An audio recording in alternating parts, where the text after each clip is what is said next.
Welcome to Episodes from the Garage, the official, unofficial voice of the Elite Girls Rugby League. 12 teams from Connecticut to South Carolina and some of the best girls high school rugby in the States. Listen in for game recaps, stories, interviews, and more from in and around the EGRL.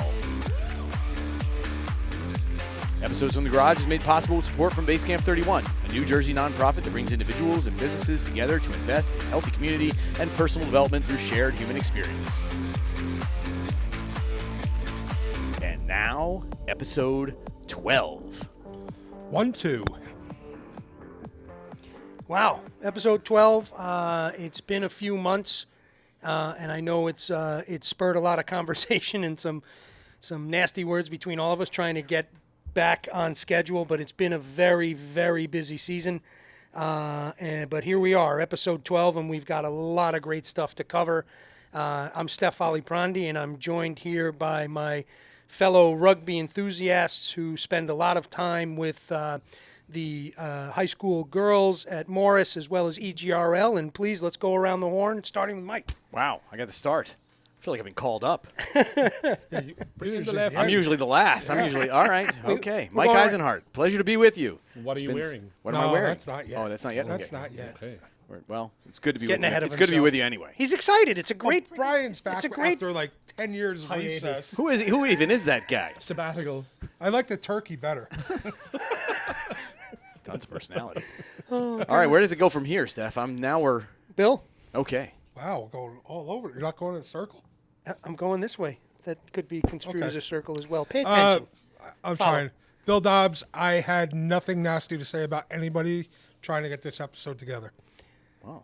I think he was actually the one with the most to say, but that's okay. Please, sir. He usually has the most to say. Right. So, yeah. From a very little person. Oh, look, Yeah. look at the turkeys talking.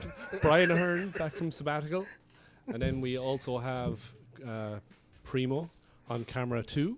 We have Chris O'Brien on production O'Brien on main camera. And we have Jan on clapper. That he's already made a mistake on. Jeez, that'll be radio edited. Don't worry. You're good. You'll be okay. We're good? All right. Terrific Is it me or introductions. does I Primo think look we're a like little he's rusty. wondering why he's here. He's like, what have I done with my Sunday? I could have been in my pool, He's right about that. on his boat. It had to be done. The work must continue. So let's just run through the topics from a top line, and then we'll get into them in the nitty-gritty. So we're going to get a season update because it's been some time since episode 11. Yeah, it has. Mike, great idea. It's been about 3 months, so let's kind of talk through that, guys. Then we're going to jump into nationals and that great complex out in Cottage Grove. Summer tour to Canada, the update there. Not the news you want to hear, but there's reasons for it, and we'll get into the details. And then, of course, coming up, Rugby Showcase East, EGRL Playoffs, part of Rugby Showcase East, Bundt Park in beautiful Clinton Township, which is always a great event. We're going to talk about the scholarship that we're working towards to get some of these young ruggers to head to Wales with the this Pathways summer. program. Yep. And then we want to talk a little bit about recruitment and kind of spur the conversation to a broader perspective because it sounds like something that is impacting a lot of high school girls teams right now, and not just us, and which is a concern. It's a big deal. So let's take it back to the top. Let's start with the season update. Last time we left off, we were coming out of Rugby Showcase South. Great event down at Guilford College with our buddy Christine Newcomb, head coach down there. Yep. Fantastic facility, great day and a half of rugby with all the guys here and the fantastic teams that came up. And let's take it from there. I mean, we jumped right into the season. That was kind of the springboard to it, and it's been a bruiser of a season and some great rugby played. And let's start from beginning of April. Yeah. So, I mean, the long and short of it is exactly as you said. We used Rugby Showcase South as kind of the kickoff. It was the opening games. It was sort of a hybrid event because for the Southern Division teams, it was their divisional day. Like they actually, Southern Division played Southern Division teams. For the Central and Northern Division teams, it was really cross-divisional. And so what we were getting was teams that were kind of having friendlies, warm-ups, kicking off the season, that kind of thing, getting the rust off, all that stuff. So it was a great event, and it really pushed us into the actual season and got us rolling pretty quick. So the Northern Division games, nice little drive-by salute there from Straight pipes. Okay. Well, loud pipes save lives. No comment. Okay, so so those games wrapped up. We sort of then went into the divisional series and some cross divisional friendlies, and things went sort of wild. I mean, there's been a lot of interesting kind of things that have gone on. So the first storyline I would say is Aspetuck sort of kicked into gear, right where they left off at Guilford, and really ran for a long time without any real opposition. So, they went and won games pretty much everywhere they went. They beat us at Morris. So on the road, they beat Morris in what turned out to be a really great game, but they were able to get the win. That sealed the division. They had already beaten Downingtown. We're not going to talk about that game, right? Is there anything to talk about? I don't think there was much to cover, really. Okay, I just wondering. They got us. It was unfortunate. Beyond that, I mean, it happens. Okay. That's a fair, it happens. I'll leave it there. And that was actually the first game of the season where Aspetuck didn't blow the doors off the team they were playing. Because they were killing. Yeah, I think you're right. I mean, they were really scoring lots of points on pretty much everybody. I think they had some changes that day, a couple of injuries that put people in different positions. And I think that was part of, sort of what they were feeling. But credit where credit's due. Morris came out and had a great second half and really did some good stuff, I'm told. And so things were a lot quieter on the sideline, that's for sure. Yeah, well, they could concentrate. It was like he disappeared. Yeah, so that was that. Behind a tree. Yeah. Well, all right. Well, it happens. So in talking about that game, right? And it's like, and Brian, you brought up the point that that team at very competent side had been putting up big points, and they did on Morris in the first half. Man, it looked like it was going to continue that role, right? Yeah. And Morris, a little disappointing first half, right? That they didn't come out on the front foot like they should have. But second half was a real game, right? Yep. And even John came up afterwards. He's like, "Holy cow, man!" He's like, "If we were playing 30s, he's like, it was coming down to the wire and probably yours based on the second half." But it's credit to that team, man. They steamrolled this season. I mean, they really did. Yeah. I mean, listen, you can't take anything away. The Morris kids got within 3 points at one point, right? They were within essentially a penalty kick with a team who has kickers, right? Hell so of it's an kind of effort. like, all right, that could have gone either way. And then I still question that kicking call versus going for the try at that point. But and then Aspetuck, I wouldn't know. Again, that was first half actually. Heard. Yeah. So at any rate, so Aspetuck we let the kids make the decisions. Put one in at the end, and that kind of sealed the deal. It looked like they were going for the kick. It was pretty solid. But what that did was that set them up to go into Gonzaga tournament hot. And so that was probably like the next big seasonal event. Great tournament. A lot of teams from EGRL were there. Yep. I would say we made up probably 80% of the girls' bracket. There were a couple of non-EGRL teams. It was nice to see the team come down from Belmont, Massachusetts. It was nice to see Nightmares involved. Sure. Both of those brought a real sort of credibility and caliber to the event. But what it ultimately came down to was the EGRL teams were still battling out for first place. In the semifinals, it was, Aspetuck had to knock out, Clayton, maybe. I'm not sure about that. In the semifinals, their semifinal. And then it was us against Charlotte. Yeah.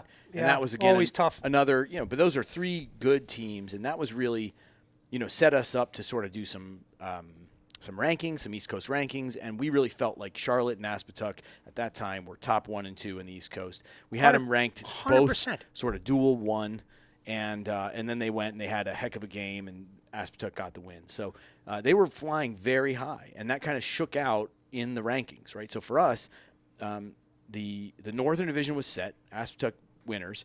The Central Division, they sort of had some fits and starts. They tried to have a game at Corning that got iced out, unfortunately, because they were trying to get it done early, and so that kind of shook things up. But ultimately, West Carroll went back and got the wins they needed, so they won their division. The Southern Division was won by Cardinals, but it was not a gimme. It was coming down to Clayton and Cardinals the whole way, but then the Cardinals kind of put it on right at the end of the season, won their state tournament, and that sort of put them ahead. They unfortunately cannot make it to the showcase, which means that their playoff spot rolls down. Okay. Morris got the wild card because we beat Downingtown and play rugby and have won some other cross-divisional friendlies. And then Downingtown winds up getting in on the roll-down slot from the South. So, like, it's kind of a wild season, but at the end of the day, it comes down to those are the 4 teams, and maybe we'll talk more about that. Yeah. No, that's a great rundown, Mike, of what was happening there. And Brian, you're right. Like that Morris game was definitely was a tale of two halves, right? It was a pretty exciting game. But all in all, I think it was a pretty exciting EGRL season. And, we're coming up on, the Rugby Showcase East. And basically the championship for that, which will come up, and we're going to talk about that in a little bit. But we thought it was, and Mike made a great point, it would be remiss if we, with a 3 months hiatus from being able to sit down as a group, not be able to talk about what happened as it kind of built through the season. So, and I think hats off to all the teams that came out. There's a lot of work that goes into it, and I'm not talking about just the coaches and everything, but the families as well who make the travel happen and get those kids out there. And we've got something going here, and hopefully this is just another season that propels us into an even better one in 25. Yeah, I think it has those pieces. I think this year was a really nice, sort of next step on the competition. I agree. And I think the level of play seems to be, and those teams that have the numbers to put a team out consistently, seems to be sort of evening out. We're seeing teams do a nice job and elevate their game, and it's cool. It's cool to see. We say this all the time, too. It's like the more we expand the geography, the more pleasantly surprised we are with the level of talent that's out there in girls' high school rugby. It's like you keep pushing the boundaries, the geographic boundaries, and boom, another 2 or 3 clubs show up where you're like, wow. Mm-hmm. And I think that was kind of a piece of last year and into this year as we started to see those southern teams. For us, certainly, up here where we've kind of played in the Northeast for so long. So I mean, listen, we've talked about it multiple times. Yep. I think Raleigh Cobras has been that exact story. Yes, sir. They were kind of coming on a year or two ago and reached out to us this year and said, hey, listen, we're not sure if we're like in a spot to join the league, but we want to play some of your teams and, kind of think it through or see it, And so we said, come to Guilford. And we saw them there, and then we saw them again at Gonzaga. And yeah. I think they actually wound up taking 4th, right? Maybe it was them. They might have been the team that took 4th at Gonzaga. I think it was at Gonzaga. Yeah. And they've got, a heck of a team. They wound up in the finals. I think that's who we beat in the last game, right? Yes. That is correct. Yeah. Yes. Yeah. So they've kind of like really built up nicely all season long. And then actually they were the ones that made it to the finals. I misspoke. I said it was Clayton. It was not Clayton. Because Clayton, it was Cobra. It was Cobras. Yeah. And they got there and they pushed, and it was like good for them. Yeah. So. And hats off to a Raleigh Cobra parent who at the Gonzaga tournament came up on like a 6x8 flashcard, had all the names, like block letters spelled out, position 1 through 15. Like That's awesome. She's like, you're calling the game, right? And we're like, yeah. And she's like, here you go. And I'm like, you're the best. You have no idea how big of a deal that is. It really makes when you're so the one behind better. the mic, right? Yeah. So every team watching this, yeah, which probably about 2 of you, yeah. That's what Steph likes. The talent likes that. Wow, who doesn't? And we'll still get some of the names wrong at times, but yeah, if you could just do that with phonetics, exactly, then man, that would be amazing. We went out to nationals recently at the Wisconsin Rugby Complex in Cottage Grove. Holy cow, if this place doesn't give you the feeling that there is a spot for rugby in the United States, then your eyes aren't open. It was one of the nicest, it is the nicest complex I've been to in the United States. Absolutely agree. Rugby dedicated, right? And hats off to Madison and the affiliated teams that have put this together over the last decade and a half. Yeah. 2 beautiful grass pitches with in the center between the 2 of them, this fantastic clubhouse that's got trainers' rooms in the basement with all the supplies you need in there, tape, ice, everything, right? It's got locker rooms, visitor home, storage areas, right? They've got their kitchen supplies stored down there. And then upstairs is this great open big room with a bar and all their memorabilia from all the teams. That's awesome. And both sides of it has a fantastic balcony overlooking each pitch. I mean, what a great So clearly place. a rugby person had something to do with designing this thing.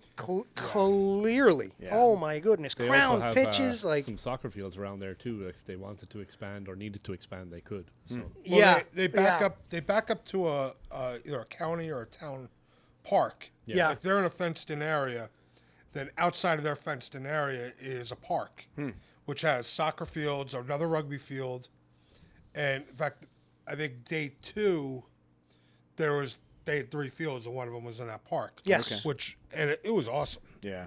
You Yeah. know, just going through the process, being on the committee to choose where nationals was going to be played, we saw that facility and it was just it had to be there. So, and then Brad Dufek, the director of Rugby Wisconsin, did a phenomenal job. Oh, on is it as that well. that's his role? He's a director of Yeah. Rugby Yeah. Wisconsin. Yeah. Got it. Okay. They did a fantastic job all Yeah. weekend. on All of them. on both days. What Yeah. I thought was interesting in the live stream that I was able to see, they kept mentioning like a foundation, like Wisconsin Rugby Foundation or something like this, and I wondered like, where did they get that money? Who was funding this? How was it? You know, like, it'd be very interesting to know, because you would think that kind of a setup is a model for Yeah. everyone else. Yeah.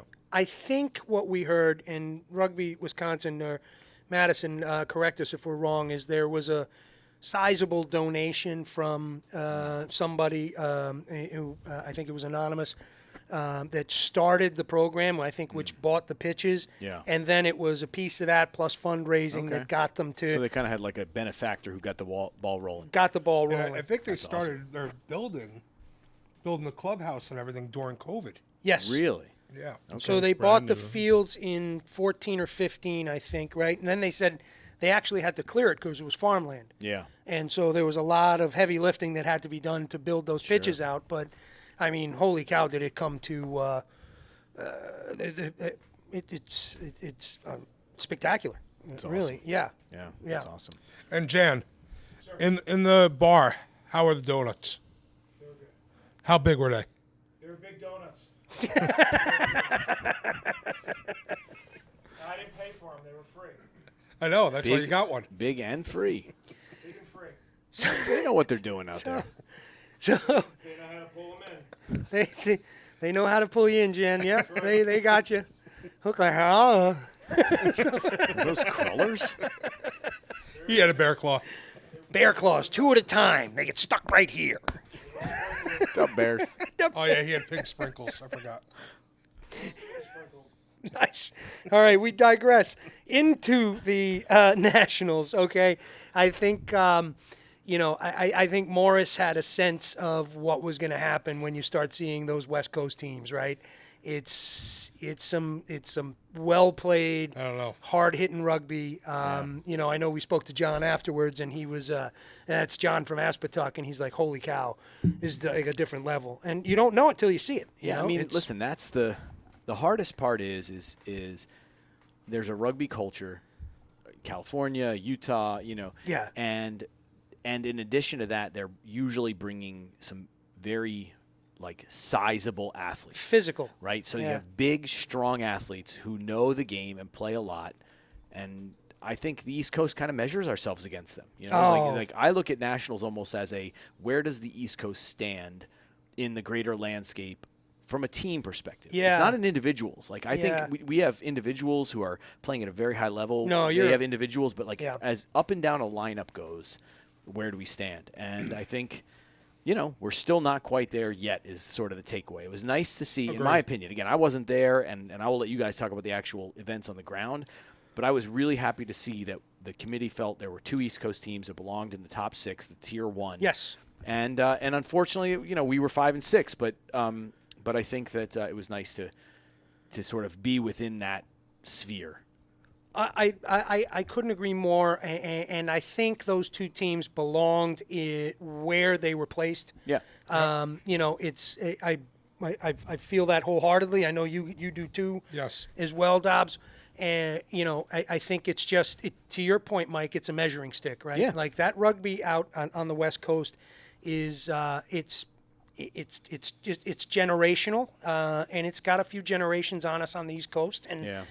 it shows in the game. You know what I mean? And it's very much like our rugby here. It's the same nationally, right? It's family, it's everybody together, it's everything. I think they've got a few key generations ahead of us that are. It's so bloody good, Yeah. and we're working towards it, and that.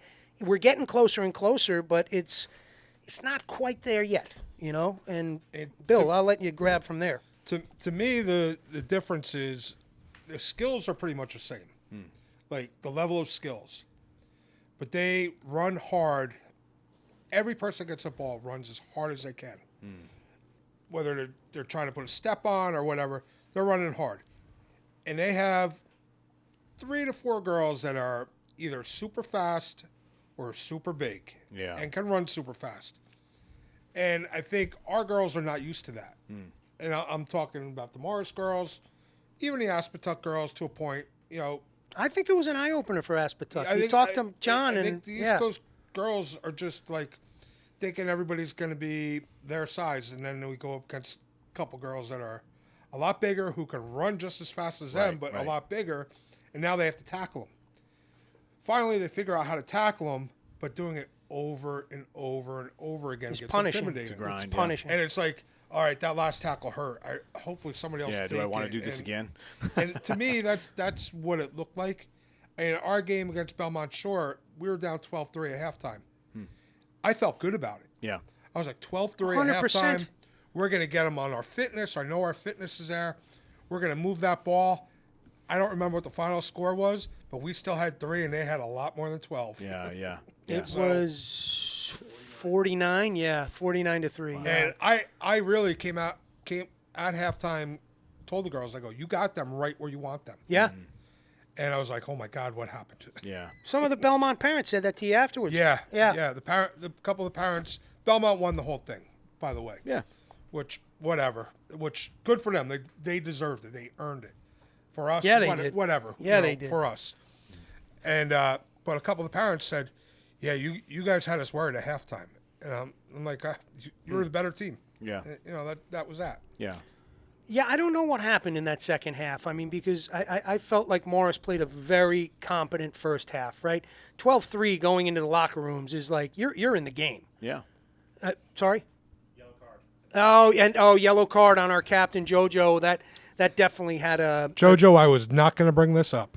No, of course not. Steph did. No. Steph and Chris. This is, it's honest. It's what happened. It's on video, and it was a questionable call, whatever it was. But the call was the call. The cheese came out, and that was that changed the dynamic. It's like listen, you take a leader off the field, it hurts, and a playmaker off the field, Absolutely. like it ain't. It's gonna sting, right? Sure. Yeah, I didn't think it would sting 49-3, but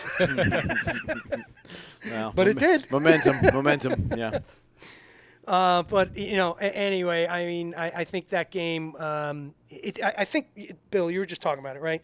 And I think one of the things when you're watching the West Coast teams, it's like you're right. Skills are very much the same, but it's the line speed on the defense that is just not in question, right? It's like you can't get on the front foot with these teams, right?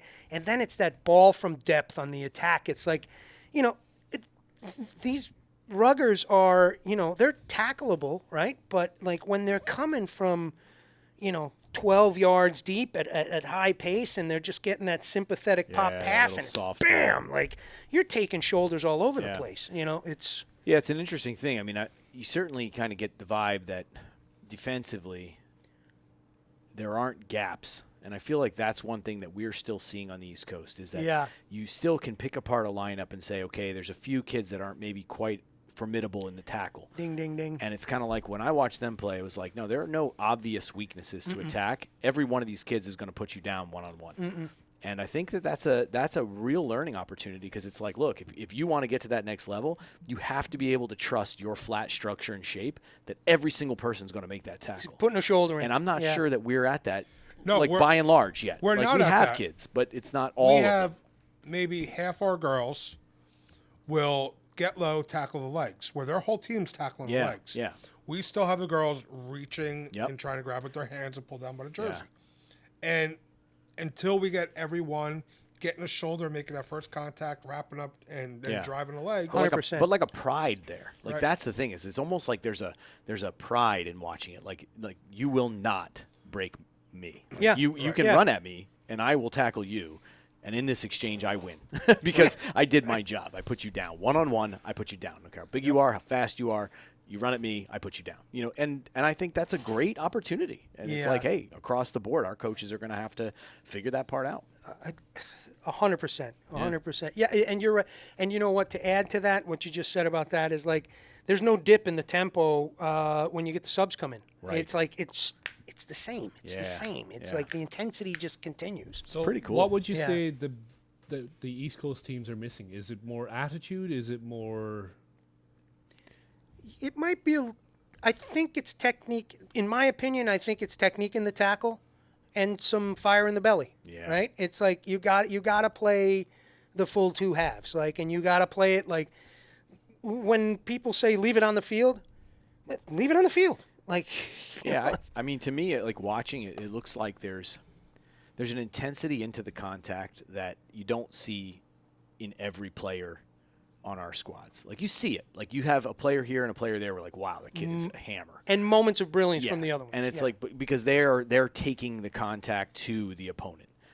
When I watched those games, it was like there were 9 or 10 or 12 of 15 that were doing that. Yeah. I don't know if all 15, like, I'm sure there are people who I was like, I missed that kid and she was a little soft or whatever. But like there were a lot of kids who were taking the contact to the opponent. And I think that's a next level skill. I mean, Yeah. it's a next level attitude anyway. Maybe Yeah. not a skill, like an attitude. There's also an intimidation factor too. Heck yeah. I think when we go to nationals, and like last year was the first time we took them Sure. to nationals in Nashville, and we played Majestics, right? Mm-hmm. Our first game, and everybody's like, all the girls were all nerved up about it. Sure. Just like all the girls were nerved up against Belmont Shore this year. Yep. And I think they go into the game a little intimidated because West Coast team, and Yep. we know all about them, and we're just this little team from New Jersey or Connecticut, whatever. Yeah. But we know our girls. They told us they watched video, Yep. and they're a real good team, and this is what we got to do. But you could see even in practice, the intimidation was there before we even met that team. Yeah. Yeah, that's interesting. Yeah. And it's again, like I think, like technically speaking, like the ball handling skills are fairly similar. I was really impressed with our women in the line in the scrum downs. I mean, technically speaking, I think both Morris and Aspetuck held their own in the pack downs, and the lineouts were pretty good. But it's it is that attitude, I think, and it's that. I'm going to play until I fall down or the final whistle, until I physically can't do it anymore. I mean, these are good things. I think from a league perspective, from an EGRL perspective, that's the kind of stuff that, like, hopefully we'll have the chance to circle the coaches, have, a meeting and say, okay, how do we raise the bar out here? Yes, sir. And Yes, those sir. are the kind of topics that allow everybody to do that. Like, you have to get all of those kids together so that we're all working toward this. And I think we have the platform to pull that off, which is kind of cool. So stay tuned. I think, Yep. we weren't where we were. We're not where we want to be yet. But the No, key word is not even yet. close. Yeah, Like the- that, to me, that's the critical phrase. And you can see the improvement over the last couple of years too. Well, yeah, and that's the big thing. I was speaking with Martha Daines That's very true. at nationals, and I asked her at nationals. I asked her this every time I see her. I probably ask her this: Do you see a big improvement or any kind of improvement in high school girls rugby? Yeah. And she goes, yes, Yeah. definitely. To me, from when your daughters were there, Yeah. my first season as a coach, to now, the contact is Contact area is different. the whole thing. Yeah.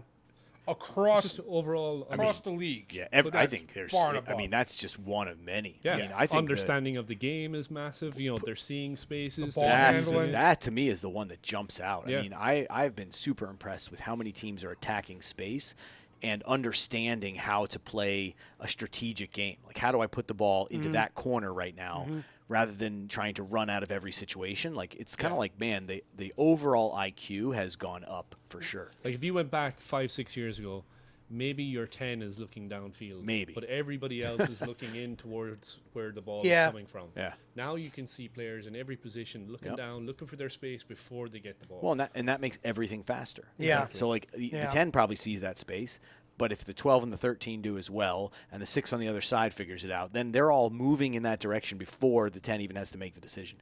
And I feel like that's the stuff that Like you didn't see that even 3 years ago. Let's It just didn't. It just wasn't a thing. It was like that was brand new technology in the girls' high Yeah, school yeah, game yeah. at that time. Now Yeah. it's kind of like, no, we all get it.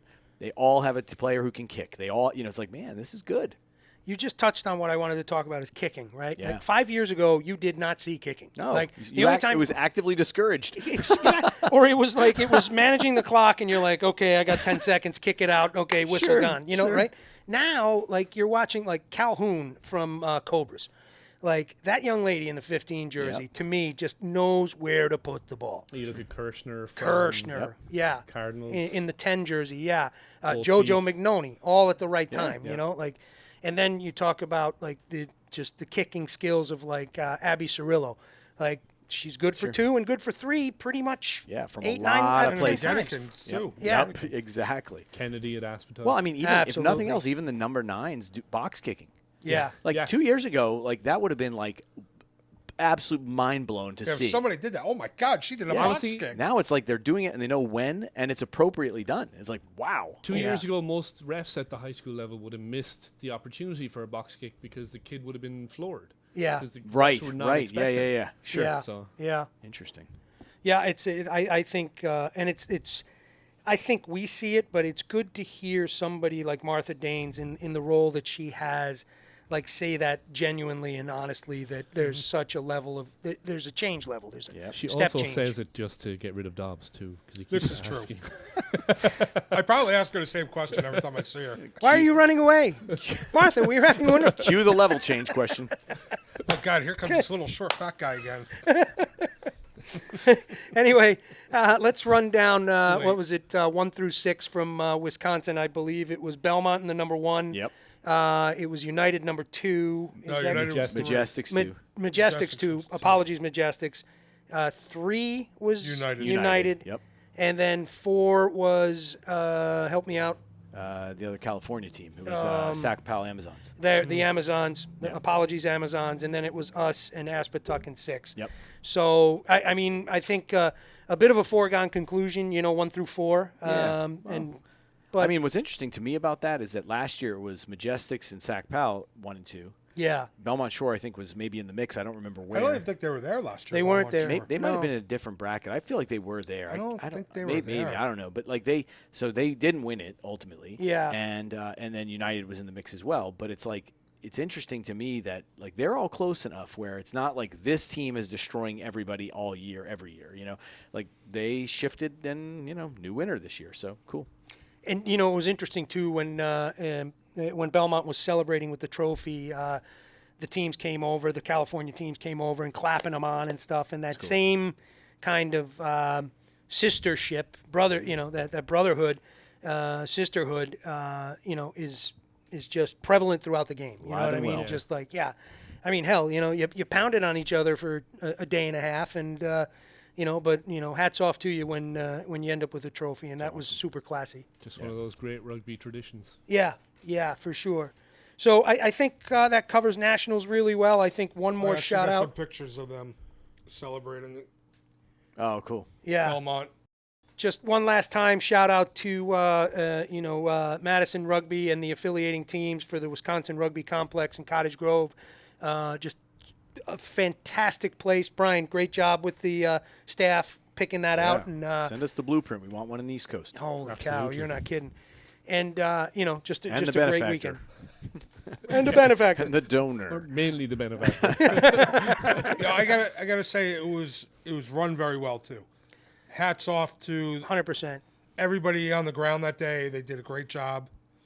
The games were on time. Maybe a couple minutes here or there. I mean, which we all know that's like the worst part. not easy. Oh, we're now 20 minutes behind schedule. Well, we're now an hour behind schedule. Yep. No, Brad and his team were very, very professional in the lead up to it. Gave us a lot of confidence as a committee, thinking that it's going to be really successful. And then it was just phenomenal the days up. Because the other thing you have to remember is we had the clubs championships on the Friday, Saturday. Yeah. And then you had the schools championships on the Saturday, Sunday. Yes. So that Saturday for them must have been absolutely insane. Yeah. So Oh. it's a chaotic day. Yeah. You could see Saturday. I mean, Friday was busy. Saturday was busy, Mayhem. and it just ran click. And we click, were click, done click. early. Yeah, We were done by 12:30. Yeah. Yeah. 1 o'clock, something like that. Again, that was another thing. they have lights on that main field, so they weren't worried about running late into the evening because they had the lights. So I can't even tell you how nice that complex was. I'm still shaking my head. And you know what? I think this is a fitting time to go into our favorite segment. What are you wearing? One that I really enjoy. Favorite part of the My show. favorite part. I thought so too. I've been planning my outfit for weeks, months even. 3 months now. Perfect. Says cringy. So anyway, who wants to kick it off? I will. Yes. So I am wearing my French fedora and my old German beer garden shirt. Whoa. It's going, And now they kind of go straight together. up European here. What's going on? They kind of go together. So World Cup in France. French and Germans. World Cup in France. We're in depends on who Paris. you ask. And Not a lot. History might suggest otherwise, but okay. Franco-Prussian War. thanks for not interrupting me. So at World Cup in France, in Paris, Steph decides one night on our walk back to the hotel, we need hats. We're going to buy hats. Yeah. So I'm buying hats, Steph goes. with So you. we go into this I'm with you little so far. bodega that had hats. And so, it's like $5 hats. So I see the hat I wanted. I got it. Turned out it was $40. I was going to say, that's not a $5 hat right Well, now. I thought it was, but Steph was paying. Yeah. He does that. My €4 beret to his €40 fedora. They just they moved that thing out of the way of the zero. Like, that's a €4 beret. So one thing I 4D. learned is when Steph says, we're buying hats, we're getting hats. So we're in the German beer garden. He goes, we need shirts. Everybody getting a shirt. So this is the shirt I got from Steph. It's a good looking So I'm shirt. wearing two things that Steph paid for Steph. because he demanded we needed these things. So basically, Steph. And this dressed you was today. before Steph was angry. Yeah, wow. So Steph dressed you today. Yes. So now I get rid of my hat because it's hot with this thing on. International man Nelson, of take the care of this for me. The man of Thank you. mystery. There we go. So I guess I'll was a go fun next. Yeah. I am wearing the EGRL Select shirt from our visit to Florida earlier this year. Awesome. Yeah, you haven't been on since then. Yeah, it's been a been a busy time. Who even are you? I'm just visiting here. Ow. So yeah, I'm wearing it for a couple of reasons. Number one, EGRL championships are coming up this weekend. Yes, sir. At a showcase in Bundt Park in Clinton. And number Do you two, have anything to do with that? no, not very little actually. Literally very little. The EGRL That's not true for the admin folks at home. Has a good handle on everything. Yeah, no. Admin number 3 is doing a great job. Oh, phenomenal. He's a phenom. Yeah, Guy. we'll hear all about his escapades in Canada soon. But so that's the other reason I'm wearing the shirt. So. Oh my God. Wow. Next. I didn't know I was coming on in right under. I didn't the- know it was all on me today. Yes, Jan. Anybody? Is this me? Am I up? please, I am wearing USA Rugby gear today. And, Yes, sir. And the reason why is because we are actively raising money for the summer Wales trip. So I know we're going to talk about that a little bit, but it's a great segue. I think it builds right off of what you were saying about Martha's comments about the bars going up. It has to. Let's be honest. It has to, because we're sending athletes to play higher level rugby against international squads, and we're going to see where we stand. So U18s and U20s are heading that way. They need the help financially. That we are different than other global unions that way. Yeah. Like, we don't have deep pockets of money to send these athletes. Yeah. These athletes are essentially writing checks on their own. Their parents are funding this or whatever. Well said. And so, all of us who love the game need to step up and support it, and we're trying to do our part at EGRL. So we've got $700 in the kitty so far from some generous donors, and we're hoping to get at least $2,500, and there's a reason why, and that reason is because that's the cost to send one kid to this event. So we feel like if we can at least send one kid, like fund one kid, then we've at least done something small for a very big thing. And that's the thing, if anybody out there feels like they can fund a child to go play for the Yeah, US, yeah. by all means get in touch with Yeah, us. I mean, listen, like, I say this with crazy, amounts of pride behind it. We have 15 kids from the EGRL at the U18 or U20 level who are included in these Wales Summers rosters, right? Like that is amazing. I mean, to think about the fact that on both groups, the 18s and the 20s, we are sending players to go play. Yeah. But the wildest thing is that our players and other players from around the country included, there are kids who belong there who are simply not going because they cannot afford it. And like that to me is it's like an abomination. Like that to me is an absolute. It's wrong. It's horrific that we can't find a way to fund that. And it says, rugby's got a nice place. We're going in the right direction, but we're not there yet because we should at least be able to pay for our athletes. Yeah, no, that's very well said, Mike. Well said. $2,500. We do it at the club level. Yeah. We do it at our EGRL level. Yeah, we should. I mean, now the national and we all need to figure it out, right? We got to figure it out. And, Yeah. And like Martha's leading the way and trying to get raising some money, and I hope they're doing well. I don't know what the status is so far, but I know we're going to try to do our part, and if nothing else, put a little dent in a very big thing. Man, Mike, you inspired me. Count me in for $100. Let's make it $800. All right. Yeah, absolutely, absolutely. Any of your other cheapskates want to throw in? I can Venmo So we will for you. listen. I don't talk about my now finances now is the time to talk about this. We will definitely be talking about this at the showcase, and we will be pushing everybody to try to chip in whatever. I mean, honestly, it almost doesn't matter. Like, throw your pocket change in, because we're talking about 200 people or 300 people to showcase. If we can raise $2,500, like, that's not that much. But I do think it makes a difference. So yeah, you'll hear more, but you can definitely get on any of our stuff and find that donation portal, and we'll gladly help them. What's next? What are you wearing, Chris, pal? what are you wearing? Oh. Yeah. What do we got? Oh, Production O'Brien. Go to live, Mike. Yeah. Well, Here we go. oh, I like how you did that.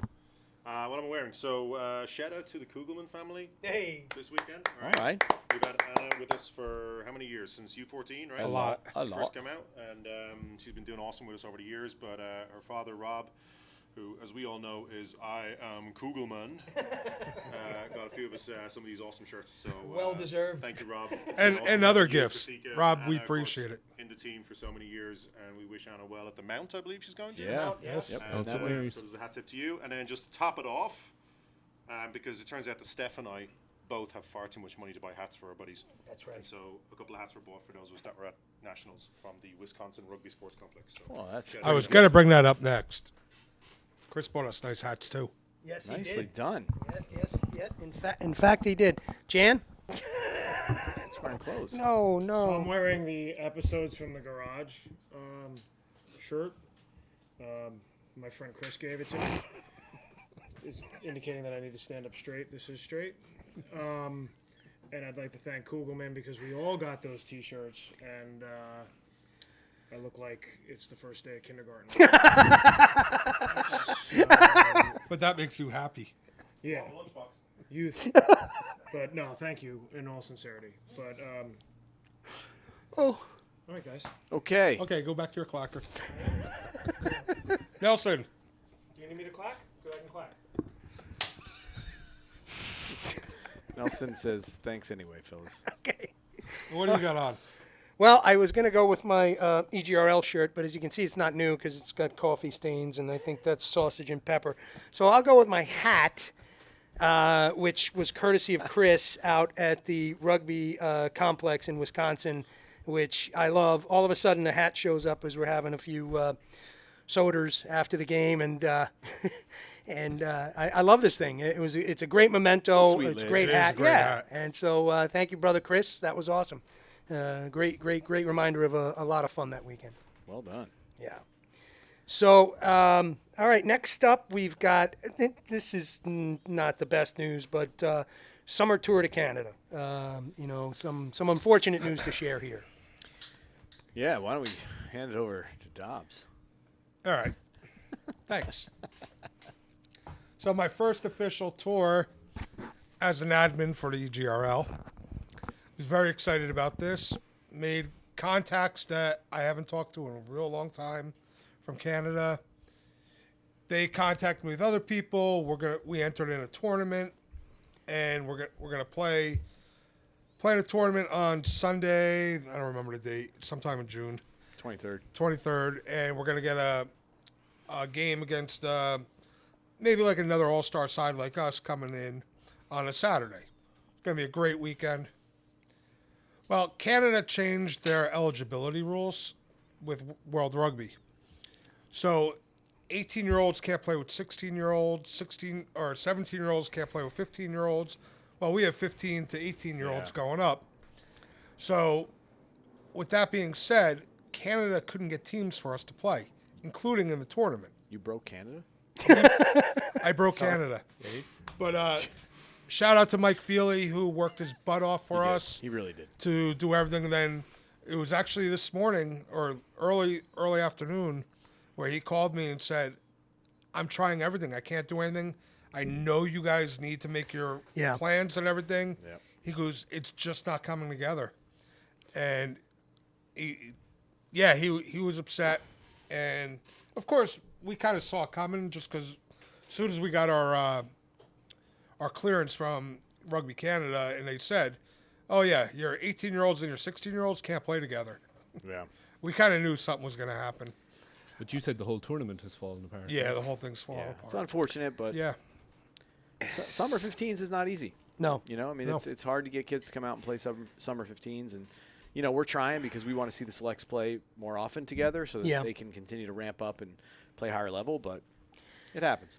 You know, and I think the decision, you know, that Rugby Canada made is done with all the best intentions, right? Yeah. It's, you know, you want the game to be played as safe as possible, right? I mean, you play, you know, Worries me. 14 to 18, you know, that's a difference in, you know, an adolescent to a bordering adult. But it's just, we talk about the fragility of the game all the time. And unfortunately, we just don't right now have the numbers to play that way. That's the thing. Well, Does Canada have those kind of? No, it's a clubs World set up? Rugby thing that Rugby Canada adopted. Yeah. Okay. Yeah, they're dealing And, with whatever they've you know, handed. Okay. There's nothing to say that's not going to be here next year. Yeah.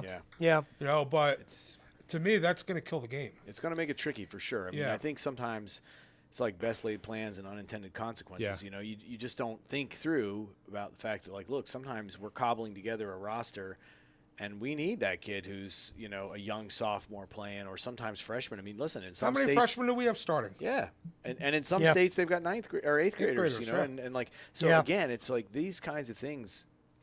No one wants it to be the case. I mean, we all want to have 50 kids on a roster and have a U16 team and a U18 team, and you know, like that would be amazing. A, B, and C sides. But we I just mean, don't. Yeah. Like so, Yeah. you deal with what you got, and you get through the year, you know, and so it does. It begs a very serious recruiting question that I think all of us in high school got to get together on. More and more limitations on it. Well, That's what they're doing. yeah, I think that's what it is, right? Is like it's for safety, which of course makes total sense. Like, 100%. hey, we're trying to make sure that developmentally the bodies are reasonably similar. So Yeah. a 14-year-old body and an 18-year-old body, like that's the difference between an adult and a child. So okay, but not always the case because you do have 18-year-olds that are small and haven't gotten started, and you have 14-year-olds who are big and aggressive and fit, and like okay, so those kind of like broad or those kind of like hard rules, I think are sort of hard to deal with. And Yeah, and then do you get into doing it by weight class or things like that as well? So Well, I good mean, luck. good luck Yeah, with exactly, that. yeah. And we just don't have the numbers. yeah, and that's not anything I think that's ever impacted rugby. I hope it doesn't come, They've right? done it in New Zealand. Is that right? Yeah. No it's kidding. been done in places. Holy cow! Yeah, But that's they have, challenging. They have obviously kids that are playing from 4 years up. Well, I know Pop Warner football has it. You know, there are kids Yeah, who sure. can't play until they hit high school. You know, when it's like, and it's, you know, kids chomping at the bit to play football and can't because he just happens to be bigger than the rest of the guys. You know, yeah, it's tough. Husky. Oh, did you get those jeans too as a kid? yes, Yeah, you yes. stopped at Those Sears and jeans. Roebuck. And Clothing Town.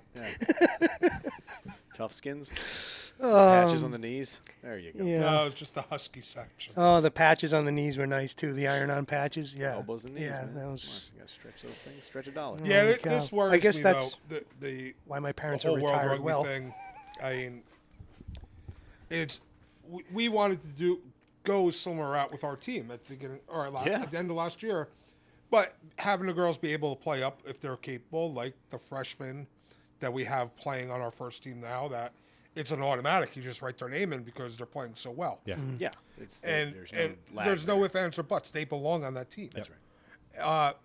But we wanted to do was like a U14 to U16 team, then, then our as like our second team, and then have our first team, which is the U18s and whoever else earned it. Yep. And, USA Rugby rules state 14-year-olds cannot play up. Yeah. They used to be able to sign a waiver have the parent, the doctor, and the coach sign this thing saying, yeah, the girl can play up. Well, they did away with that waiver, too, now. I'd be interested to find out why. Me. Like, is it just straight up liability? Is that the issue? It's got to be insurance. It's got to be. That's the only thing that would make sense because, I don't think the people at USA Rugby or any of the organizing bodies want to put restrictions on the game. I think they're like, hey, man, we want people to play too. Yeah. So it's like something's got to give. And that always makes me think it's insurance. liability and like we're such a dollars. litigious society, right? It's like I got burned by a cup of coffee. Oh my goodness! It's like, well, don't. Well, you have the stains on your shirt to prove it. Yeah, I burn myself every day. I mean, holy cow, it happens. But you can't sue yourself. No, because you can't get blood from a stone. That's right. Yeah. That's right. Or money, for that matter. Anyway, you know what? This is a good segue into the recruitment piece, which was actually further down the line. But we're already talking about it, so let's move that up, and then we'll, And I think the reason that we put this in kind of as an open mic topic thing was we're struggling with recruitment as well. It's one player at a time, but it's not just us. Like the more coaches and teams you talk to, they're like, I don't know what happened. Like, you talk to John at Aspetuck. He's like, man, we were 30 deep 2 years ago. Yeah. And he's like, I'm struggling to put, a side together with some subs that I can get out there, and Doylestown, North Bay, Yeah. Vienna, West Carroll. Down the list. Goes on and on. Yeah, not just them. I mean, how many teams didn't go to nationals this year that we expected to be there or had heard about? We had at least 3 more teams that were signed up and paid and then had to pull out because they just didn't have the numbers when it came down to it. So yeah. Wow. And we're one of the lucky teams with the numbers that we have. Right now, we have the luxury. But 2 years from now, that's all going to be different. Yeah, it's going to cycle for sure. Well, we've got 10 graduating out this year? 11. Man. We go back to that Tom Fury said this years ago. He's like, it is a fragile game. Oh, Tess Fury's dad? That's correct. But he's right. I mean, and he's been involved a long time. He's seen the ebbs and flows. He rebuilt he helped rebuild the U18 team, with, the urging of his daughter and her friends. And, it's been a good run since 2012 since then. But it's like, holy cow, we're struggling. It's a battle every day. Every day, man. Every day, Brian. You're absolutely right. Oh, we're staying with our U14s. Yeah. So anyway, I think this is more of an appeal, like for answers, or what do you do differently? Does somebody know? Like soccer, for example. I mean, like Mike, you talk about it all the time. It's like it is prolific. I mean, like they don't have a numbers problem. They don't have a numbers problem. They think they have a numbers problem because they don't have every child, but like world domination. But comparison to us, like we would take one good club and that would be enough to do the state. Yeah. I was watching a friend's child play in a tournament last weekend, and she was down from Rhode Island playing on a Rhode Island team, and the complex was over in Somerset, and there was 20 or 30 teams all stacked, and I'm looking at these kids and I'm thinking there's so many of these kids that are not going to make it anywhere in soccer, and there would be a just open arms welcome for them in rugby. So you're 100% right, and I think that's one of the successes that let me say Italy is seeing, is because your compatriot Conor O'Shea, when he was head coach and basically managing the program, struck a deal with Italian youth soccer and said, hey, you've got fallout athletes. Send them my way. That's, to me, that is, you're right there. We need that from soccer and lacrosse. Lacrosse. I mean, lacrosse is there's dominant. There's a number of sports that you could do this with. I mean, basketball. AAU basketball, yeah. volleyball at this point. I mean, volleyball's a big sport. There's a lot of kids playing at a competitive level. These are high power athletes. I mean, you're jumping over that net. Come on, that's high quality athlete right there. Like, you're right. Like, it could just be that simple to say, hey, how can we come up with a way that you can still win? Because, I mean, again, I don't want to sound cynical, but I feel like the reason why that doesn't happen is because of dollars and cents. I keep you in my system longer. I keep getting your dues, and I can cobble you in. What happens, especially at the high level of some of these sports, I won't name names, but like some of these sports, around sophomore year, junior year in high school, these kids know they're not going, where they were promised or where they thought they were promised. Right. Then they just leave sports. And it's like, that's ridiculous. Like, that's absolutely crazy. Yeah. Well, whereas you could find a way to say, listen, like we don't honestly like charge that much. There's not a huge revenue stream in rugby. Like, just let us whatever they call it in Premier Soccer. Like, let us borrow your athlete for a year. Like put them on loan to us for a year or two. Yeah, let them try it. Just let them come try it it's out. crazy to me, but that to me it just makes me think that when you get to that level, it's about the dollars and cents, and it's not about the kids anymore. And like, so I get on my soapbox and start yelling. But okay. Well, that's a problem. me, I know. Some That's hard to guy believe. some guy wrote an article this week about the sports machine and it is. Oh my God! Don't get we poke fun at Mike on that one, but if you haven't read it, it is a well-written, thoughtful article about youth sports. Hats off to you, Mike. Yeah, it was I very good. enjoyed that It read. was good. Yeah, it really well said. Well said. I will And say I never say anything nice. Maybe we'll It put a was link good. to it in the. That's a great idea. Yeah, I will say that it's been kind of neat. Like actually, I did not. There was no intention of that. Like I was just kind of putting my thoughts out there, and I've had like people reaching out to me from far away, and like, hey, this was really great, and this is we went through the same thing, and you're absolutely right. And like 1,000 people have read the article. Like that's crazy. Yeah. No. Well, it's well written, and most people have been in that machine at some level. Then that's the only thing I can take away. Like we've all felt it. well, been yeah. chewed up by it. Let's try to put that link in there because it is a well-written, thoughtful article that deserves a read for sure. Well, Chris has nothing to do the next couple of days, so he'll definitely be able to do it. With his new responsibilities and all, jet setting around the United States and the globe, and I mean, you got plenty of time on the plane, so Yeah. What else chop you gotta chop, chop chop. I didn't read it. Well, you can't read, so Yeah. I mean that's a non-starter. Read it. Maybe we'll get a fifth mic. We got one. It's just not hooked up. That old gag. Oh my God, he's got the Barbie mic. Exactly. Here's your mic. Hey, I'm part of the team. Episodes from the Garage, episode 12, take 2. Wasn't that take 3? Oh, Jan. All right, so back at it. So what do we have coming up? We've got Rugby Showcase East and EGRL Playoffs at Bundt Park in Clinton Township, New Jersey. That is 6 short days away now, Yeah, next June 8th. weekend. Yeah, so It's going to Yeah. be a busy week. It's going to be good. Yeah. We got a lot to kind of finalize, get a couple little sort of things done Yeah. field-wise and facilities-wise, but good number of teams and good sort of good competition level and the playoffs, of course, which is for the trophy. the trophy. So, yeah. Two placards on it already. Morris the first year, Aspetuck the second. So let's see what goes on there for year 3 this coming weekend. Yep, both in the hunt again. Yeah. So Aspetuck looking to repeat, go for a twofer. But Downingtown stands in their way. That's the first game for them. So Downingtown. Don't count them out.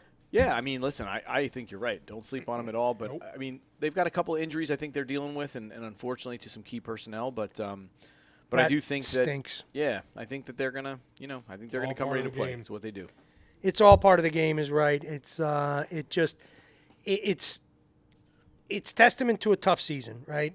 And it's just this unfortunate element of the game because yeah. it is so undeserved. It's like it's just Well, and listen, fate's cruel hand. They play dual leagues, right? So they play in the state of Pennsylvania league where they made it to the finals. They made it to the state finals. Unfortunately, did not get the win against Nightmares, but they made it to the state finals. And they're in the hunt on the EGRL, so that's kind of like a secondary thing. Yeah. It's a fair load, I mean, so Yeah, Aspetuck same way. Same They play in thing. the Connecticut Yeah. League. Which we they should- won it. We should give a shout out to Nightmares for just being a new 15s team and actually being able to. yes. Well, they were new last year. This is Yeah. their second year, and they've won both years, I think. I think we were corrected that they are not new to 15s, that they have played 15s in the past. If I'm not mistaken, didn't we get feedback from that when we were calling the game? Yeah, you might be right. Yeah, I think they've played They 15s, maybe but shut it down for a few years because Yeah. of numbers or something. yeah, something like that. But yeah, no, I mean, I don't. I think it was intermittent, but it wasn't just a 7-side. I think so. I wanted to be careful there because we not harsh words, but we were called out on our lack of historical As knowledge. you should be. Pennsylvania. You're the talent. You should know this stuff. I should Do know your this stuff. research. No, he's the talent. Somebody should be bringing this information Thank to him. you, Brian. Thank you. I think it's a clacker guy. Admin 2. Admin Canada. I'm admin 3, thank you. Oh, just threw me right on the bus. 3-2. Anyway, yeah, it's going to be Brian, what year is this with EGRL? Number 4. With the RSE. Sorry. Oh, sorry. Yeah, 4 for Showcase, 3 for EGRL. Yeah. Holy cow! Yeah. No, I was asking Showcase. I apologize. So, 4 for the Showcase. That, I mean, time flies. Holy cow! Like that's amazing. And I think the first year it was pulled off in COVID, if I'm not 6 mistaken. weeks. You know, 6 weeks, we put yeah. it together. Unbelievable. That guy's Unbelievable. fault again. That guy's fault. Mike looks over his shoulder and only sees a mirror, and yes. Oh, he's going to point right back at me. Yeah. Because he was trying to do this since January, and I kept going, Yeah. no.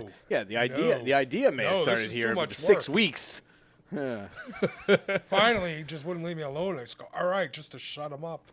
Well, I tell you what, I just go back to Bill Leclerc's comment, head coach of Army and Army Women, and he said, I only see one problem with this tournament. And we're all, sitting around having a celebratory beer after, and we're like, well, what do you mean?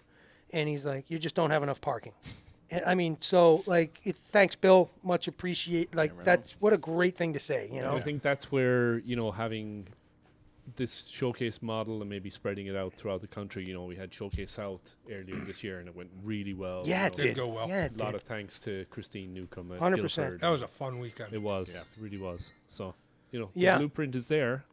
So we'll continue. So, we have some really good teams coming in this year. I'm going to read them because I don't want to miss them. We've got Aspetuck, of course. We've got Corning, New York, Downingtown, Tornadoes from Illinois. My kind of town. Oh, you wait. You didn't say it right. Sorry, Illinois. There you go. Illinois. Just put your Also a gentle correction. put your comments in the comment section. We've got Morris, New Jersey, West Carroll, Maryland, Play Rugby, New York. We've got Hudson Catholic, Morris B. We're putting a team together, kind of a B team overflow for us, and joining with Hudson Catholic. We've got Doylestown, North Bay, New Hampshire Ospreys, Southington, Greenwich, Connecticut. That's the Ospreys. Yep, Ospreys. Ospreys. For all you locals. Okay. The Ospreys. Right. Rally. What is this guy? Rally. Rally. Tomato. So yeah, no. So we have some The really good aluminium. teams coming in, and we're really looking forward to getting going at 9 a.m. on Saturday morning. 9 a.m. on Saturday. Bundt Primo Park is again. just wrecking this podcast.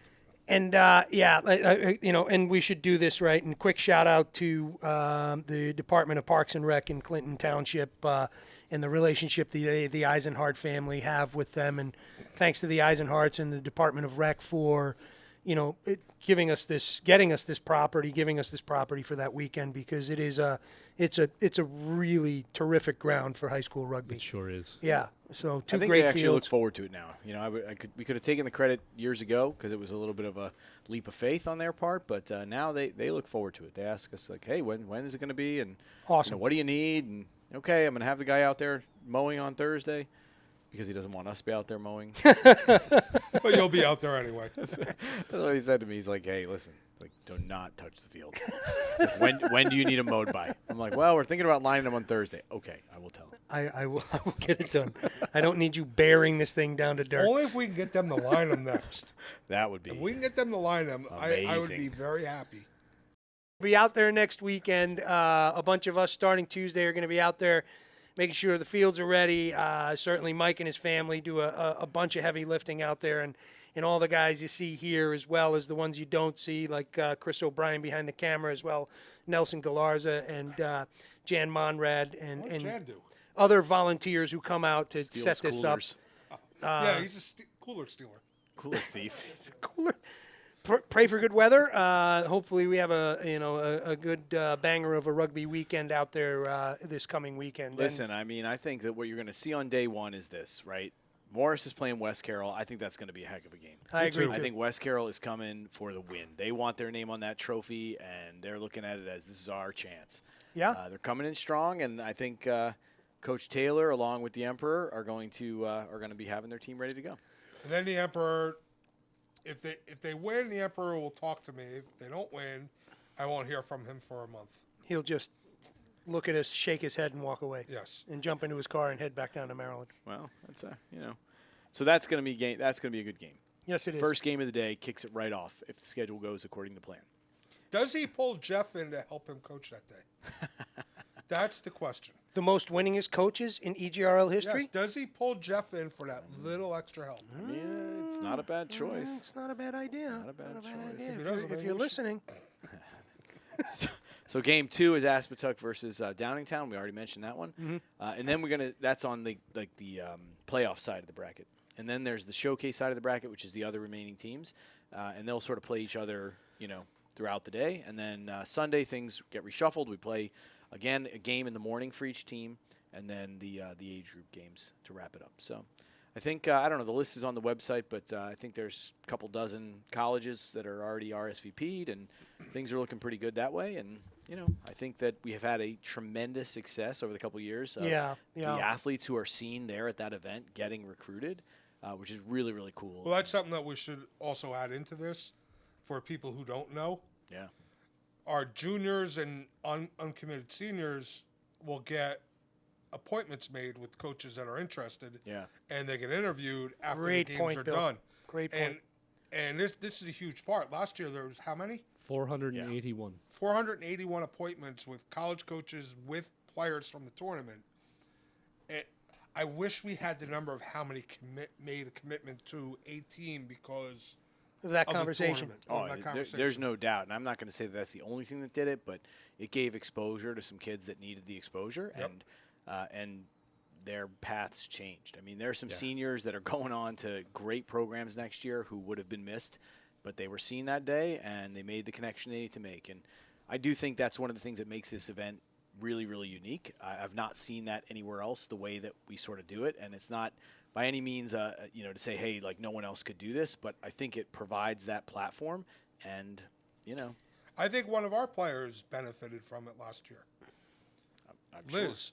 Oh, Hanson yeah. Yeah, absolutely. With AIC. Yep.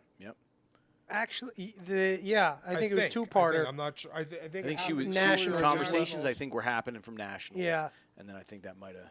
Spurred the further. Yeah. She got a lot of traction after that weekend. There were a lot of people interested. She had a heck of a weekend. Yeah. Kid She played certainly did. that kid. I can go on and on, but I'm not going to. That kid became a real rugby player. Yeah, I agree. Oh, absolutely. Absolutely. She's a good team leader, good peer leader out there. And Yeah. her parents are awesome. Yeah, good family. They're definitely a good family. We're And blessed that way, I'm and sure. if nothing else this year, and again, this is somewhat rumor. I don't have the confirmation, but I've heard allegedly. If nothing else, tune into the live stream for the national anthem. without a doubt. That's a good hook right watch, there. And watch the people jumping out of the helicopter. That might not happen. Yeah, that No, But- or it may. We may have a flyover. We're right? working on it. Brian and I are working on a flyover. Yeah. nice. Two good hooks right there. Admin 3 will pull it together because Admin 2 promised this last year. Didn't happen. I believe in the first hook. The I'm Canadian military's coming. I'm holding out hope for hook number 2. We didn't say what's going to fly over, but there's going to be a flyover. Yeah, like we were saying before, this is going Brian's to be gonna like drop stuff on his WKRP in drone. Cincinnati with frozen turkeys coming out of helicopters. Yeah, our luck. God is my witness. I thought turkeys could fly. Thank you, Les Nessman. So, as we wrap up this episode, and guys, it's only scripted so much. The rest is just laughs, and good Lord, I enjoy it. Let's do the scholarship pitch one more time. Yeah, one more time. I mean, here's the bottom line. They're sending 40 or so kids to Wales. U20s go first, and U18s follow. It's like 10 days each or 15 days each. It's a pretty long trip. What makes it really cool is that they're also doing like a camp prior. So they're going to come in. They're going to Mount St. Mary's. I think both groups are. They're going to spend 3 to 5 days there, maybe longer, and then they're going to fly out and play. U20s are going to play Wales and Canada and England. The U18s, I'm not 100% sure, but I think maybe Canada and Wales. I'm not 100% sure on that, so I'm definitely talking out of turn there. But the bottom line is those things cost money. And as we mentioned before, and you can't say it enough, we as a sport in the United States do not have the money to send these athletes and pay for them. Yeah. And Martha and her entire team does an amazing job trying to scrimp and save and ask donors and help people, and but there's just not enough money. And so Doing what they do more is, than the best they can. yeah, and so the next step is to sort of put it out to everybody else and say, listen, you want this sport to be great. Our team right now is number 9. I think they're ranked. The women's team is number 9 in the world. And Yeah. shout out to Playing well, them. though. I mean, They're they playing played fantastic against Australia. Yeah. Yeah. I mean, we had Big Tess win. here a couple of Big months win. ago, and We have I to mean, get her back on. yeah, shout out Yeah. to her. I mean, that was a heck of a win. Fun to watch, great game. I mean, it was really, really great. But it's like we all have this expectation that our teams, our senior teams, are going to be really, really good.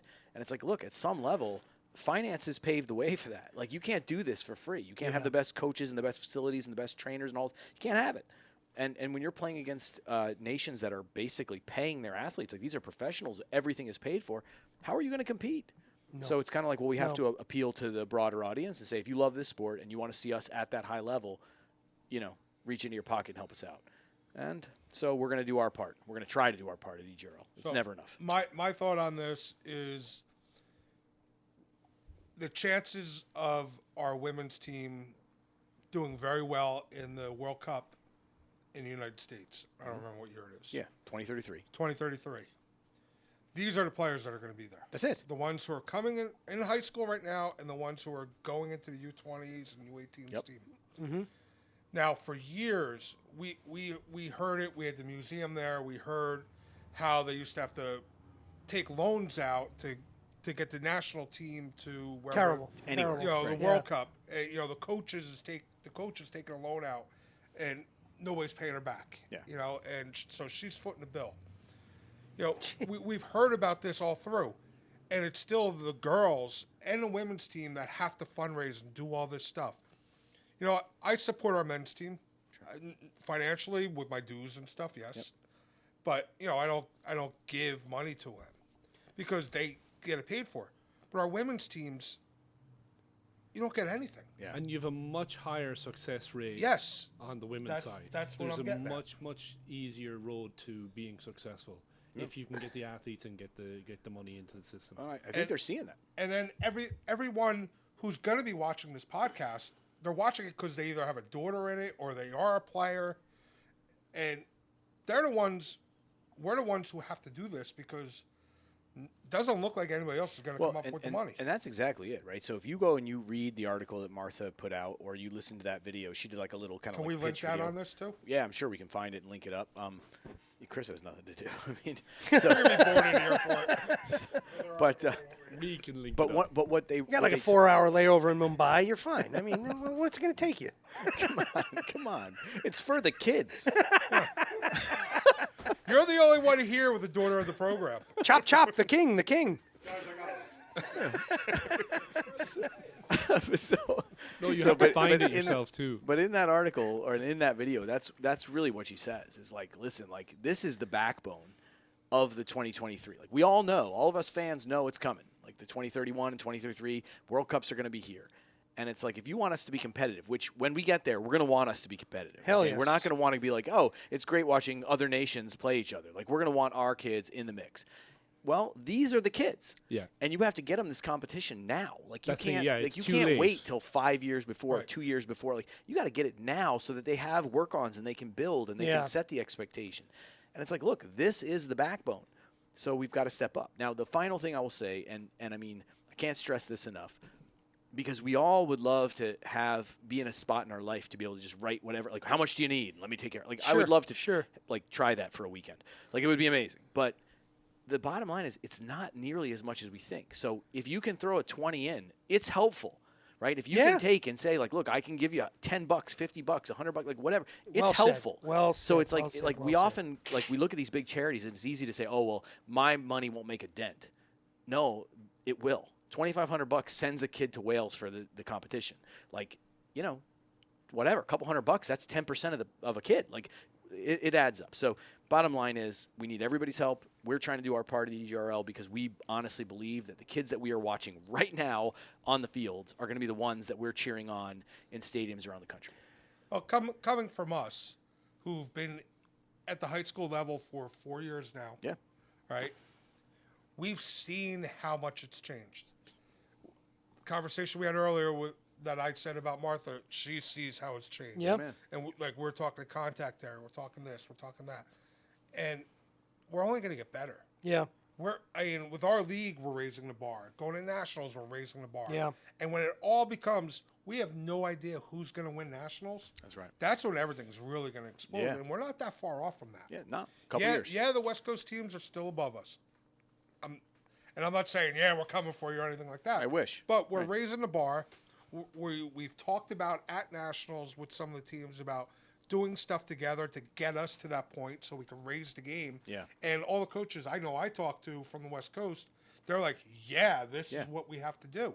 Mm-hmm. And if we're doing that on our own, with nothing to do with any USA Rugby or anybody else, just our league and the West Coast teams, it's going to promote everything up. And that's what we want to do. Yep. I think it's the okay. couple bucks. So I think, Steph, you should go 200. Well, it's funny because off of Mike's post, I was going to be like, can I go 875 now because we're going in smaller increments, and maybe I could do it 3 times for I don't know, $28. Like, There you is go. that okay? Yeah, See? good. I like where See? you're at. Thanks. I joke about about him donating, but everything else I'm dead serious about. And it's What am I putting Monopoly money in? Like what? I don't like spending your money unless you're buying me a hat. Yeah, I didn't even get a hat out of it. Or a shirt. Or a Right. shirt. Oh my goodness. No, We'll have a bucket. yeah, I mean, listen, we're going to be hammering this at the showcase all week. Yeah. Yes. We have the online portal. It's already set up. There's 700 change in there already from various groups and donors.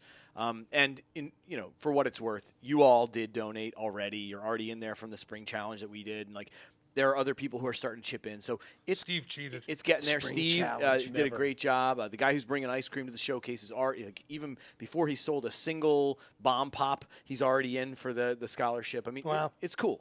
People get behind this. They want to see the success. And, in fairness, and I don't want to jinx us. I hope beyond hope that we have similar success to what we had last year Touch wood. when we went to Canada. But, our younger teams are rub it in with competing. Canada. We're competing.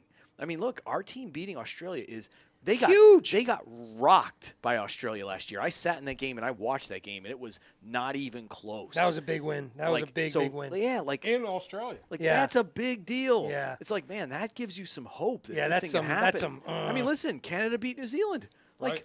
Yeah, what? it's changing. Canada's That's playing well. wild. So, I mean, listen, this is what makes it exciting. We all need to get You're behind absolutely right. North America came in and went down under and put a show on. Got 2 wins. And put a show on. What? Yeah. Yeah. You I don't mean, if see- you're going to go play hard somewhere, that Yeah, you weren't making that bet going in. No. No way. No, man. Those were good odds on the other side. Yeah, exactly. And I'm sure if you own a company or something that they would love corporate sponsors if they could get them. Yeah, I mean, I don't think they're going to turn away anything or anyone. I think that there's a lot of ways to do it, and in fairness, we are happy we're doing it through the Base Camp nonprofit to make it so that people who need that nonprofit piece, they want that write-off, great. It can be a charitable donation. Others, you can absolutely just go directly to USA Rugby and add to their pools. Right there it says, do you want to donate to the U18s? Do you want to donate to the U20s? Do you really care either way? It goes directly to this initiative. So I think they've done a lot of things really well, and I'm happy to see them put out the call. They're not saying, well, we can't go on these trips. They're saying, well, we're going to, but guys, this is expensive and we need our help. We need help. Yeah. Yeah, so it's at $710 right now in our local pool. All right, so. very good. So- Going to 25. On top of this, people don't realize rugby does this all the time, though, this kind of thing. I know for our club, we have sponsored players that couldn't afford the dues and travel and everything, which most of our travel we cover through fundraising for our club. But the EGRL, too, which selects, there's been players that we knew deserved to be on our tours to Florida or wherever we went. Well, Florida, because Canada's not happening. Thanks. And but Is that the where we have done things Oh, jeez. too late. All right. But we have done things to. All right, enough already. We have done things to get these players where we're like trying to figure out miles. Yeah. For airline tickets and stuff. Hotel points. Just to get certain players there, who just don't have the money for it. Yeah. Which we'll never ever say the players' names, which I don't even know half the people. Sure. But that's just something we do with the EGRL and yeah. our club. But that happens all over the place in rugby. I mean, Yeah. listen, sports now is like anything else. It's like you get left behind if you can't afford it. And that is like awful. Right. Like that is not what it should be about. And rugby is one of those last sports that strives to make this thing accessible to anybody who wants to try. And that's the culture that we all sort of stand behind. 100%. But by the same token, let's be honest, we all want to win. So to win, you have to go get those great experiences. You have to go get those big games. You have to get that experience under your belt, what it's like to be in an international environment, what it's like to be in a training environment that rivals a professional environment. Like they need that. They can't walk in and play a team like England without that. Right. Where these folks Oh, are we got training together a handful of times. Like we have amazing athletes, don't get me wrong, Right, it's but you're kickoff, just we're not just going to do meeting it. each other. Right. Like, oh, it's great to meet you. Yeah, I'll be right Steph, next what to you. position do you play? Right. This isn't Rockaway Sevens. Exactly. Anyway, we've hit that pretty hard, but you'll hear it more and more, definitely all day at the showcase. Yeah, so I think that sums it up. And Mike, and guys, impassioned plea. Last word. Yeah, of course. But I just summing it up, if I may, because we covered a lot. checking. It's been 3 months. Make his Evian 88. All right, Jan, go ahead. So, A. so season update came through just off of episode 11. Great coverage there for the 3 months that we went a little dark. It was just busy. Nationals, Wisconsin Rugby Complex in Cottage Grove. Fantastic stuff. Wonderful. Thank you, Madison Rugby and the affiliated teams. Wisconsin Rugby. Yeah, Wisconsin Rugby. Summer tour to Canada. Tough news, but okay, we'll work on it, and I'm sure they're feeling the same way up there. And, to our brothers and sisters in the north, good luck. We wish you the best with that. Hopefully it's something that can kind of get rectified. And then Rugby Showcase next weekend. Great stuff. And really driving home the point of the scholarships. This is an underfunded, a lot less love than it deserves sport. And Mike, I mean, really well said. And Brian, Bill, couldn't agree more. $5, $10, $25, whatever it is, get these players the support that they need. Good pitches, the recovery afterwards, everything that comes with this that makes us competitive, right? Because to your point, Canada and the U.S. just went down under and beat some perennially tough sides. Yeah. I mean, both of those situations were in whatever that is, Pacific 4, whatever they call it.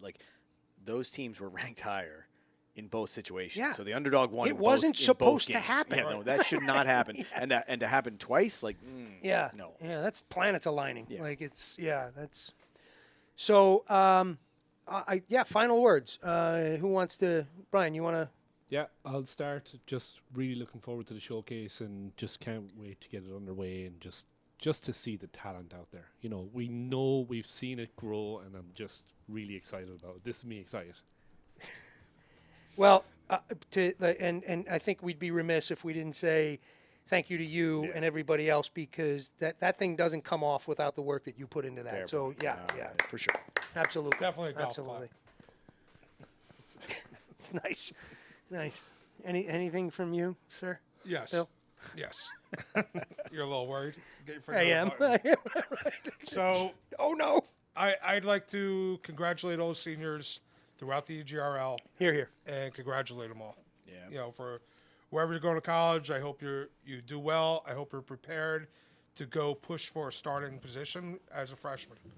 And to me, as a coach, that's always been my thing wherever I coached was get the player prepared for the next level. When it was U14s and they were in 8th grade, get them prepared to walk onto the high school team and maybe not win it, but push to be in the conversation for that starting position.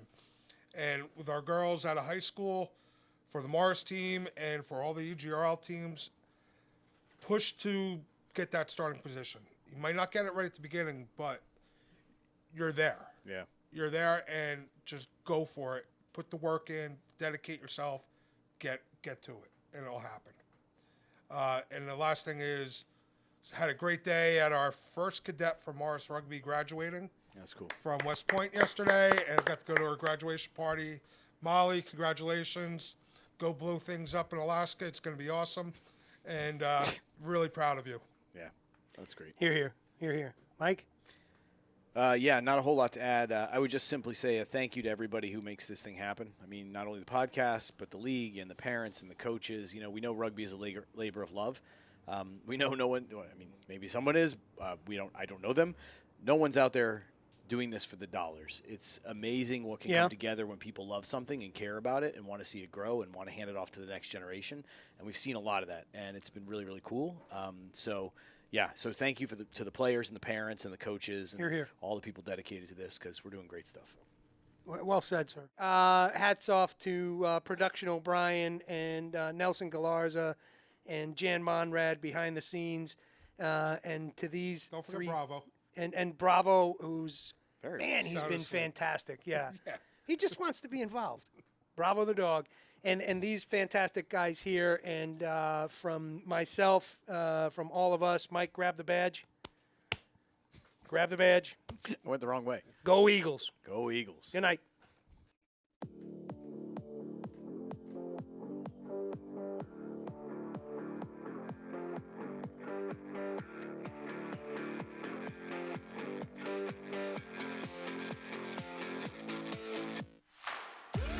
Thank you for listening to Episodes from the Garage, the official, unofficial voice of the Elite Girls Rugby League. If you enjoyed the content, be sure to subscribe to our YouTube channel at Elite Girls Rugby League, and follow us on Instagram at Caffeine TV at Elite Girls Rugby. Special thanks to our producers, Team O'Brien, Bravo, our official production dog, Primo, behind the camera, Jan, the clacker guy, and all of the EGRL sponsors. Our special congrats to graduating seniors and all 15 EGRL athletes that are headed to Wales for the summer tour.